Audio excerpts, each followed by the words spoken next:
and Matthew Wright to discuss today's top story. So good to see you both. I'm so fed up you won the bingo. I love the bingo. Was you fuming? Oh, I love when I win. I was mad. Did you want that date? You wanted a bench date, didn't you? Did you get any numbers at all, Carol? I got 2. Yeah, me too. Me too. Well, listen, guys, the autumn budget, what does it mean for us all? I mean, obviously, there's some main points we can take. The 45p tax rate for high earners. We take it into the top additional rate of tax, so 150,000 now reduced to 125,000 from April onwards, putting an extra 232,000 people within the 45% tax rate. Living wage going up, energy price cap lifted, council tax rise, and the Office for Budget Responsibility see household income will fall by 7% over the next 18 months. Living wage goes up, but not by as much as inflation currently is. Exactly. So over 11%. So the living wage is going... Everything Jeremy Hunt said that was going up, and I don't blame him, by the way, I can see it from his point of view, but everything he said was going up doesn't go up by enough to cover the rising costs that we face. Yeah. Which means that, in reality, everything is going down. Yeah. In real terms. In real terms. The biggest drop in household incomes since records began in 60 years. Yeah. The highest taxation burden for, I think, an even longer period of time. And, I mean, I'm stretched by politicians at the moment that 5 weeks ago, they were cheering a budget of historic tax cuts. And yesterday, the self-same people were cheering a budget of record tax rises. I mean, what do they stand for, these politicians? Yeah. What do they actually stand for? In the period of 6 weeks, you have a totally different point of view that ordinary people have to pick up the tab. £30 billion, Liz Truss's government is said to have cost us as taxpayers, and we, the taxpayers, are going to be paying for it. Why do you think they're not charging the corporations more money? I don't understand why. It's a no-brainer for me.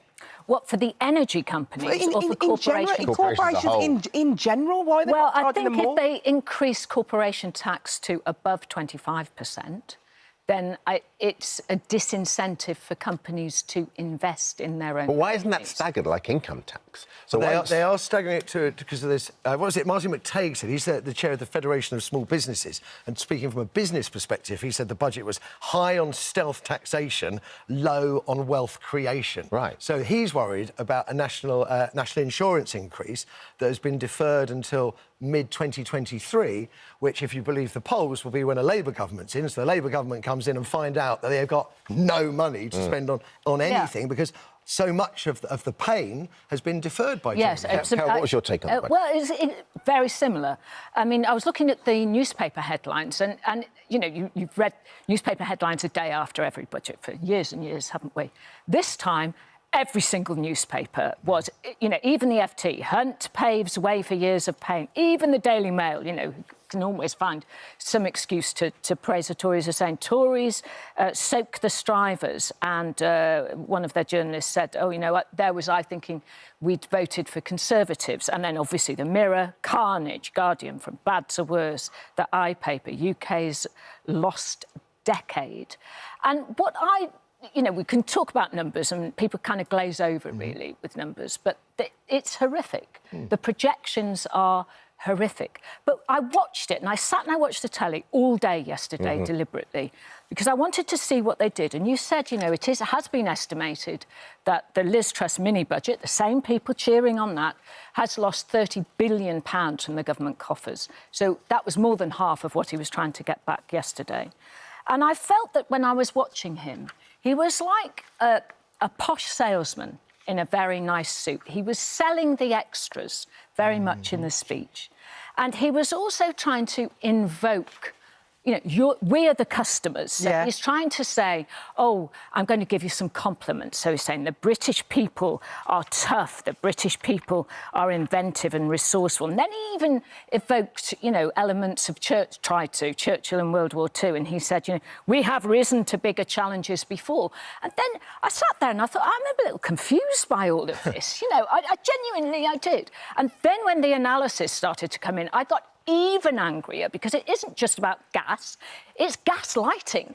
You know, we're being gaslighted. Petrol and diesel. Petrol and diesel, he didn't even mention in the budget, and they are due to go up 48p a gallon from the beginning of April. Well, that's why he didn't mention it. No, I mean, you just think, 48p. Yep. It takes it to sort of £7 a gallon. And then we had loads of leaks leading up that he was going to look at tax breaks that many private schools can be charities. Oh, don't right? start Which me is on that one. where the 7% elite, many of them the wealthiest people in the country, send their kids. Yep. And that still stays. So if you're wealthy and you send your kid to a private school, the fees are essentially being subsidised by the taxpayer, by some of the poorest people in the land, because tax thresholds have been frozen, which means more poor people at the very bottom of the earning spectrum will be brought into taxation. Look, the problems are obviously huge, right?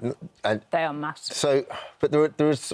You'd think the kind of like the non-dom thing, for example, feels like difficult for Rishi Sunak. Only 3 billion, right? But in a 50 billion projected black hole, but it's still the principle, and it's still a huge sum of money.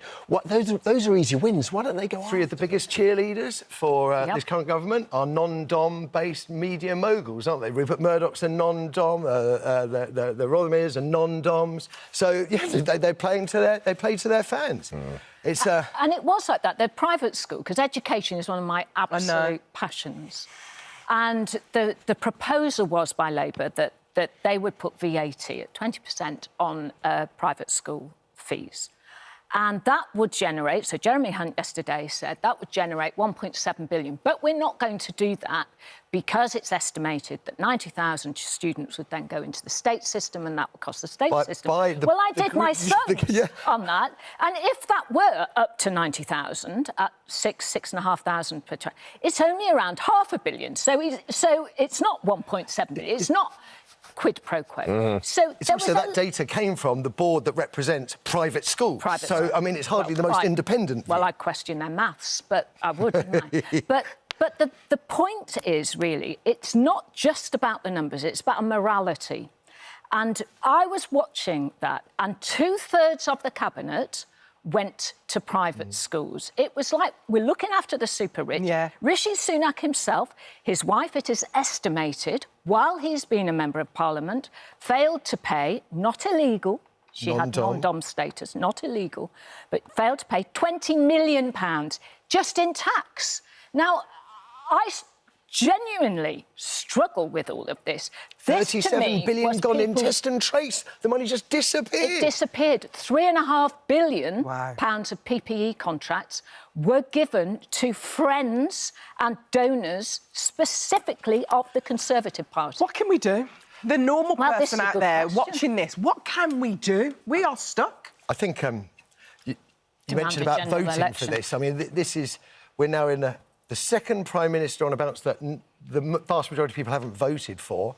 I see Jeremy Hunt's perspective on this as a Tory Chancellor trying to reassure the international markets that the UK is not a crazy place, because a few weeks ago the international markets looked at the UK and thought, we finally lost it. It's been on the cards for a few years, but we finally lost it. So he's got to try and claw back some respectability. But it does bother me, as it clearly does Carol, that once again some of the poorest people in the land are going to be contributing, paying off mistakes made by some of these very privileged people who take no responsibility. It's hard to see where the growth comes from when that's kind of, that's what we need. Zero growth is what they're looking at for the next 12 months. Listen, so much more to talk about, but right now we need to take a break. So still to come, discussing more of today's top headlines with Carol and Matthew will come up very soon.